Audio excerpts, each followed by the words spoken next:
Quão bom, quão suave é, né? Nós estamos na casa do Senhor para adorar a Ele. Vamos para a pregação da noite, livro de Jonas, capítulo 2. Do tempo para os irmãos estarem achando. Se vocês quiserem voltar aí de Mateus e seguir não, né? Voltar atrás. Alguns livros aí vocês vão achar Jonas. É um livro pequeno. A gente conhece muito a história de Jonas, mas eu tenho o costume de abrir tanto a Bíblia para ler a escrita. Livro de Jonas, capítulo 2. Aleluia. Amém? Amém. Aleluia. Quem não achou pode tranquilamente procurar. Dá tempo, tá, irmãos? Glória a Deus. Hoje nós vamos falar sobre um homem que foi um profeta. Aleluia. O título da pregação de hoje é Fugindo do seu chamado. Alguém já gritou misericórdia? É misericórdia mesmo. Se não for misericórdia, irmão. Vamos ler então. Livro de Jonas, capítulo 2, diz assim: E orou Jonas ao Senhor, seu Deus, das entranhas do peixe, e disse: Na minha angústia clamei ao Senhor, e Ele me respondeu. Do ventre do inferno gritei, e tu ouvistes a minha voz. Amém. Pode se assentar, dando glória a Deus. Para não perder o costume, vira para o seu irmão que está aí do seu lado e fala assim: você está fugindo do chamado? Não espere ele responder, deixe só a pergunta. Aleluia. Vamos para a palavra de Deus. Aleluia. Primeiramente, quando diz no livro de Jonas que você leu o capítulo 1, você vai ver que diz a palavra: e veio a palavra do Senhor a Jonas, filho de Amitai. Quando fala veio a palavra, sempre quando você lê assim, veio a palavra, é direcionado uma mensagem de Deus para o profeta. Você pode ver Jeremias, você pode ver outras partes da Bíblia onde Deus traz a palavra para o profeta. Até lá em Abraão diz: e veio a palavra a Abraão, que é o pai da fé e também considerado profeta também. Enfim, veio a palavra do Senhor para Jonas, e o Senhor falou assim: levanta-te e vai à grande cidade de Nínive e clama contra ela, porque a sua malícia subiu até a mim. Vamos analisar esse versículo. Primeiramente, veio a palavra do Senhor ao profeta. Segundo, o Senhor disse: levanta-te e vai. Para onde? Para a cidade de Nínive. Nós vemos que Jonas tem o privilégio de ser o primeiro profeta aí, fora dos limites das terras de Israel, para levar uma mensagem de Deus, porque Nínive ficava localizado na parte da Síria. E então nós notamos que há dois contextos aqui: um de um privilégio de ir a um lugar aonde o Senhor mandou. O segundo, o medo do profeta, porque até então os profetas profetizavam dentro dos arredores ali, de Israel, profetizavam para as nações, mas dentro dos seus territórios. Mas aqui o Senhor mandou ele especificamente sair e ir até Nínive. E é claro que ele conhecia o contexto da cidade de Nínive, ele conhecia a fama de Nínive, e o próprio Senhor já diz assim no versículo: clama contra ela, porque a sua malícia subiu até a mim. Se a sua malícia subiu até a mim, é porque lá o pecado estava já com um mau cheiro assim, terrível às narinas de Deus.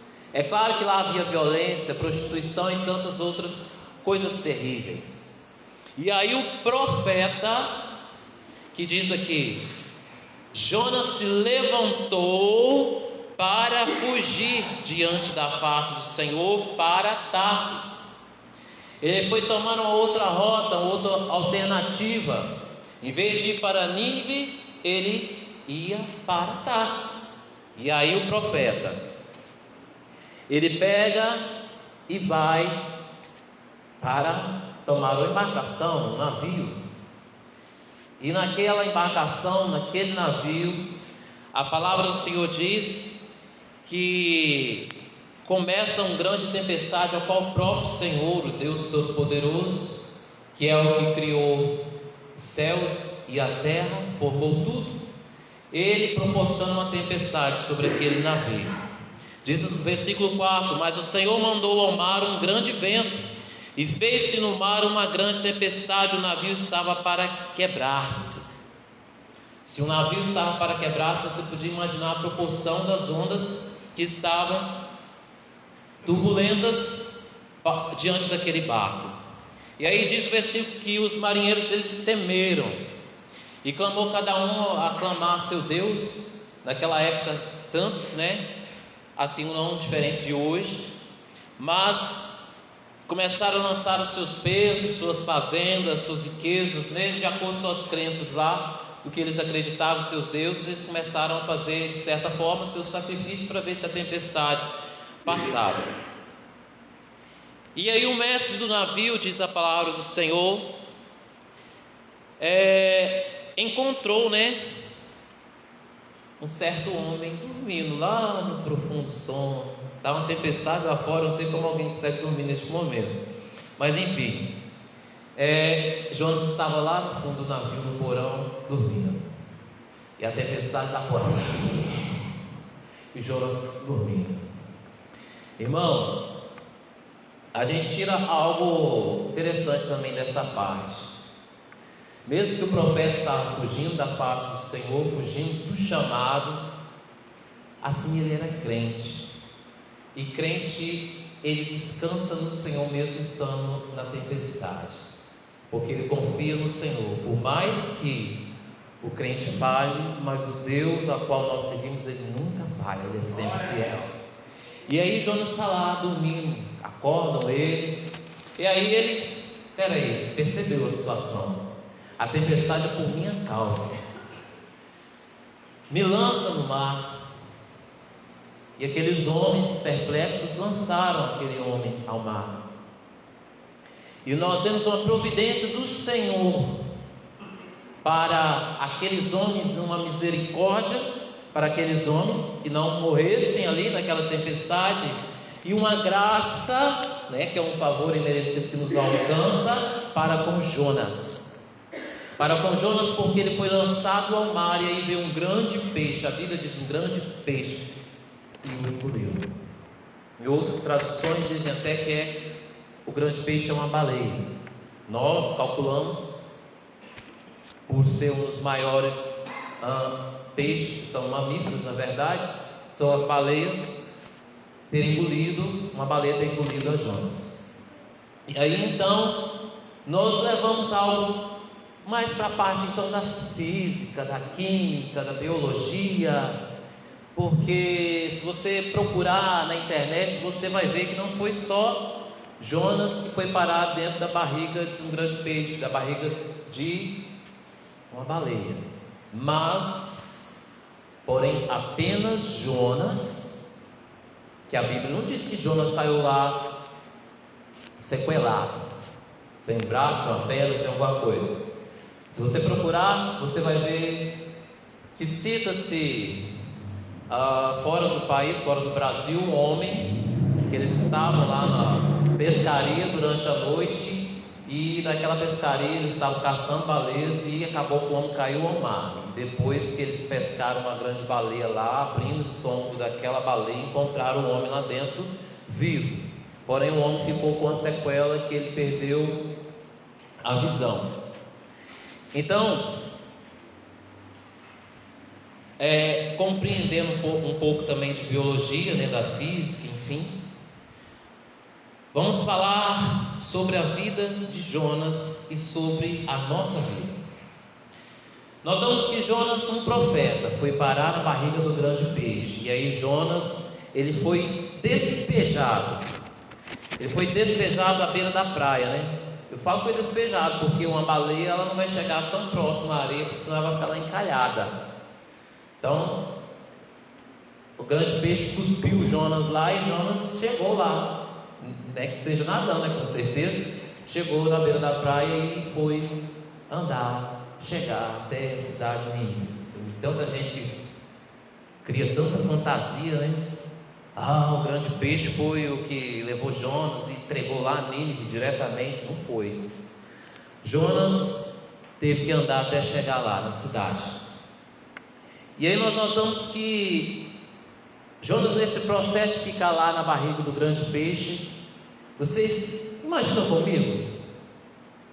Lá dentro tinha uma lanterna, certamente, né, irmãos? Uma lamparina, né, irmão? Eu acho que não.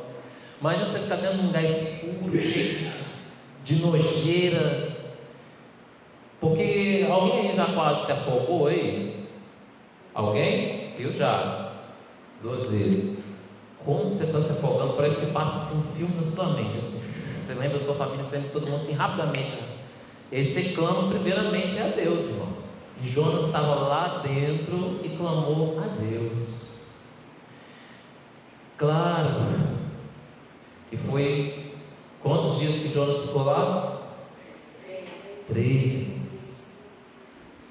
Esse que eu acabei de citar para vocês, de um homem, né, fora do país, que ficou dentro da barriga do peixe, foi horas, não foi dias. Mas Jonas ficou 3 dias.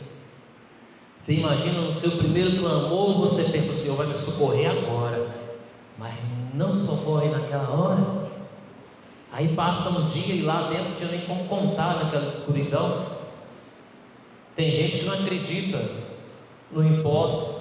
Nós temos fé porque somos igreja do Senhor e nós acreditamos, porque nós já vimos os milagres de Deus sobrenatural em nossa vida. Irmã Claudina está aqui de testemunho, né, irmã Claudina? A morte teve ela assim nas mãos, mas o Senhor, que é vida, tirou ela das garras da morte. Aleluia, fez sobrenatural na vida dela. Ela é um testemunho vivo aqui para contar o que Deus fez. Então nós notamos Jonas, ficou lá 3 dias. Foi brinquedo não. E certamente que quando nós fazemos como Jonas e fugimos do nosso chamado, nós passamos por situações complicadas. Quer complicar a sua vida? É você fugir do chamado de Deus. Tem gente que é chamado para cantar, tem gente que é chamado para pregar, tem gente que é chamado para pregar e para cantar, tem gente que é chamado para ser líder, tem gente que é chamado para ser regente, enfim, são vários os chamados de Deus. Não importa se você acha de hierarquia maior ou menor, não importa. O importante é que cada um obedeça aos chamados de Deus, porque cada um é importante. Você imagina se uma igreja fosse formada só por pessoas que foram chamadas para ser líderes, só pessoas que foram chamadas para ser pregadores, só pessoas que foram chamadas para ser cantores? Cada um tem o seu papel muito importante. E aí nós notamos que Jonas foi chamado um profeta para ir profetizar a ruína para Nínive. Você acha que é fácil? Quem é profeta aí sabe. Você acha que é fácil um profeta chegar diante de uma cidade violenta e dizer, né, que certamente que ele é o líder da cidade, e dizer: olha, a sua cidade será destruída por causa do pecado de vocês? De cara, sem correr o risco de morte, sem correr o risco de ser arrastado pela rua, de ser torturado, de ser morto. Você acha que ele não pensou na família? Ele não pensou em tudo? Claro que ele pensou. E é claro que nós pensamos quando Deus nos faz um chamado. Quando Deus nos fala, você vai para um lugar onde você não conhece, onde você nunca pisou. É claro que dá um frio na barriga, na espinha, um pé, sei lá, na cabeça. É tremendo o que a gente sente. Porém, aquele que confia em Deus, ele sabe que para onde o Senhor enviar, o Senhor vai com ele. E nós notamos que os profetas de Deus, aqueles que obedecem, eles vão mesmo diante da perseguição, diante da morte, correndo risco de morte, mas eles vão sabendo que eles vão cumprir a vontade de Deus, que o nome de Deus será glorificado. Se eles perderem a vida, não será em vão, porque hoje foi cantado: eu sou a semente do sangue. Realmente a igreja é a semente do sangue daqueles que morreram sangrando, para que a igreja crescesse na face da terra. Porque muitos de nós não levamos em conta o sacrifício daqueles que foram os primeiros, os pioneiros, que levaram a mensagem, que foram fiéis até o fim. Se você ler o livro Mártires do Coliseu, a qual eu não concluí ainda, porque é um livro dessa grossura e eu não tenho ele, só tenho um pedaço do computador. Mas se você ler pelo menos uma parte do livro Mártires do Coliseu, você vai ficar assim, chocado, e ao mesmo tempo você vai ficar avivado, irmãos, porque você vai ver o contexto da história de tantos heróis da fé, que cita que foram jogados em arenas junto com leões, muitos devorados. Eu lembro de uma parte muito interessante, que alguns irmãos foram jogados na arena, não tinham só leões, tinha outras feras, e o Espírito Santo de Deus, aleluias, ele fez que aquelas feras não encostassem em nenhum daqueles servos. Aquelas feras estavam nas arenas, aquelas pessoas foram lançadas lá, mas as feras deitaram, amansaram. E aí Nero, um dos pioneiros da maldade, dos líderes da maldade, não ficou satisfeito, foi fazer um teste, lançou um lá daqueles que não eram servos de Deus, dos seus soldados lá, e as feras iam e devoravam os soldados, tendo mais uma prova que foi realmente o agir de Deus. E vemos tantos outros casos também nesse livro, contando de pessoas que foram lançadas em óleo fervendo. Enfim, você tem que ler. Mas eu quero dizer que aquele que te chamou, ele garante. Aquele que te chamou, ele garante. Ele não é só poderoso, ele é todo poderoso. Aleluia. E olhando para o contexto da história de Jonas, ele vai, então ele prega para aquela cidade, ele fala o que Deus mandou, e os moradores de Nínive se arrependeram. Nós, no tempo de hoje, entendemos, porque nem a graça nos alcançou, porque vivemos em outro tempo e outro contexto, nós entendemos que maravilha, o povo se arrependeu, oh glória, mas Jonas não. O arrependimento do povo deu tristeza no profeta. O profeta, então, se você continuar lendo o livro de Jonas, é pequeno, leia em casa ele todinho, você vai ver que Jonas, ele fica descontente. E Jonas, ele se assenta, se deita em certo lugar, e ali Deus traz a ele um sobrenatural, uma visão, que ele vê um pé de abóbora ali, que sobe um pé de abóbora, e aquele pé de abóbora, ele é tomado por largatas, por insetos, é devorado, acaba. E se você ler o versículo, deixa Deixa eu achar que esse é o 11, do 4.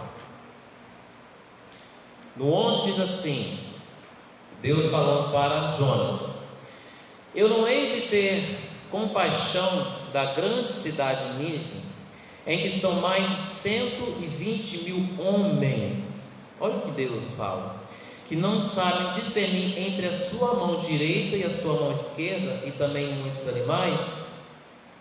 Porque no versículo anterior, o Senhor diz assim: tivestes compaixão da aboboreira, no qual não trabalhaste nem fizeste crescer, que numa noite nasceu e numa noite pereceu. Ou seja, aquele pé de abóbora foi tomado por bicho, foi devorado, e Jonas teve dó daquele pé de abóbora.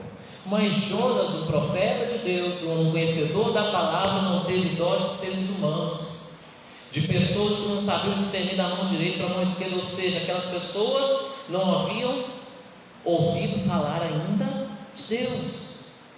Jonas não teve dó de um povo, de um semelhante igual a ele, que foi criado por Deus, porque o próprio Deus está falando aqui,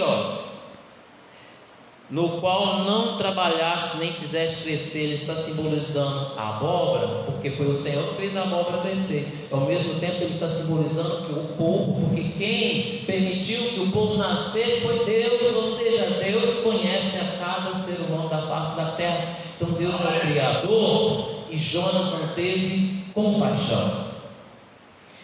E é interessante que o versículo se finda aqui, com um ponto de interrogação. Tá bom, o que será que aconteceu com Jonas? Será que se arrependeu? Será que mudou? Mas o que eu quero dizer para você, irmão, para você que talvez está fugindo do chamado, para você que talvez não está tendo compaixão do ser humano, para você que talvez está fazendo como Jonas, reclamando, duvidando daquilo que Deus prometeu, não cumprindo o chamado de fazer, de executar, de ter compromisso, porque a obra de Deus é ter compromisso. A obra de Deus te chamou para pregar, fala com o seu pastor, comunica a ele e vai. Se for fora, se for para cantar, mesma coisa, o que seja, mas é aí aonde Deus te mandaria. Se for na igreja, vamos lá, irmãos? Tudo não é de disciplina, mas a gente aproveita o gancho. Chamou para visita, eita glória, eis-me aqui. Não diz misericórdia, não, diz eis-me aqui, porque o Senhor está olhando para aqui, a sua mente, para o seu coração, para aquilo que você tem aí a chama, vontade, desejo de fazer. Porque às vezes a gente canta assim: sonda-me, Senhor, me conheces, quebranta o meu coração. Aleluia. Transforma-me conforme a tua palavra, e enche minha terra em mim, se ache só a ti. Então usa-me, Senhor, usa-me, não é? Mas na hora de Deus te usar, você foge. Na hora de obedecer, você desobedece. Na hora de ir para Nínive, você vai para Tarsis, e aí você coloca quem está do seu lado em perigo. Porque crente que está em desobediência, ele está colocando quem está do lado dele em perigo.